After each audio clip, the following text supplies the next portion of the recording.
देश में असमानता की खाई कितनी बढ़ती जा रही है, इसका खुलासा ऑक्सफैम इंटरनेशनल की रिपोर्ट में हुआ है।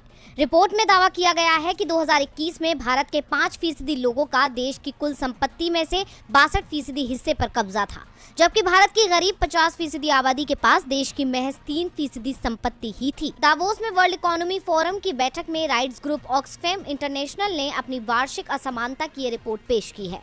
सर्वाइवल ऑफ द रिचेस्ट नाम से पेश इस रिपोर्ट में कहा गया है कि अगर भारत के अरबपतियों की संपत्ति पर 2% का टैक्स सिर्फ एक बार के लिए लगाया जाता है तो बच्चों के खाने के लिए 40,000 करोड़ से ज्यादा जुटाए जा सकते हैं। देश के 10 सबसे अमीर व्यक्तियों पर अगर 5% टैक्स लगाया जाए तो इसका असर शिक्षा के साथ स्वास्थ्य पर भी दिखेगा, क्योंकि इससे 1,37,000 करोड़ रुपए जुटाए जा सकते हैं। भारत सरकार का 2022-23 के बजट में health and family welfare ministry के लिए 86,200 करोड़ रुपए और आयुष मंत्रालय के 3,050 करोड़ रुपए का बजट तय किया गया था।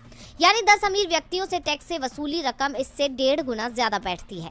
इसमें सभी स्कूली बच्चों को फ्री शिक्षा भी दी जा सकती है। इस रिपोर्ट में कहा गया है कि 2020 से नवंबर 2021 के बीच कोरोना महामारी के चलते गरीब और मिडिल क्लास के सामने आर्थिक मुश्किलें खड़ी हो गई थी, लेकिन इसी दौरान अरबपतियों की संपत्ति 121% बढ़ गई। 3,608 करोड़ रुपए रोजाना की बढ़ोतरी अरबपतियों की संपत्ति में हुई। 2020 में भारत में अरबपतियों की संख्या 102 थी, जो 2022 में बढ़कर 166 हो गई।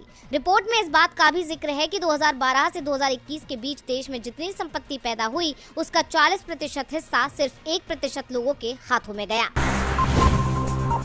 ईवीएम के बाद अब चुनाव आयोग रिमोट इलेक्ट्रॉनिक वोटिंग मशीन यानी आरवीएम लेकर आया है। चुनाव आयोग ने इसका आज डेमो दिया। चुनाव आयोग की टेक्निकल एक्सपर्ट कमेटी के सदस्य ने इस बारे में विस्तार से राजनीतिक दलों को बताया। डेमो में शामिल होने के लिए 57 राजनीतिक दलों को न्योता दिया गया था, जिनके प्रतिनिधि इस दौरान उपस्थित थे।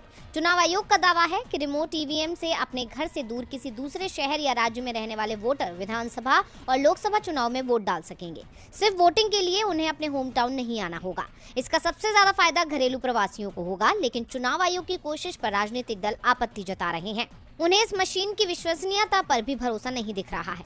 पहले ही ईवीएम को लेकर तमाम सवाल उठ रहे थे। ऐसे में रिमोट ईवीएम आने से पहले ही सवालों के घेरे में आ गई है। इसे लेकर 16 विपक्षी दलों ने कांग्रेस नेता दिग्विजय सिंह की अध्यक्षता में अलग से बैठक की। बैठक में JDU, Shiv Sena, National Conference, CPM, JMA, RJD, PDP, VCK, RUML, NCP, SP के प्रतिनिधि शामिल हुए। सभी ने आरवीएम का विरोध किया। दिग्विजय सिंह ने कहा कि आरवीएम सिस्टम अभी बहुत अधूरा है, इसमें भारी राजनीतिक समस्याएं हैं, प्रवासी श्रमिकों की परिभाषा और संख्या भी साफ नहीं है। ऐसे में हम आरवीएम का समर्थन नहीं करते।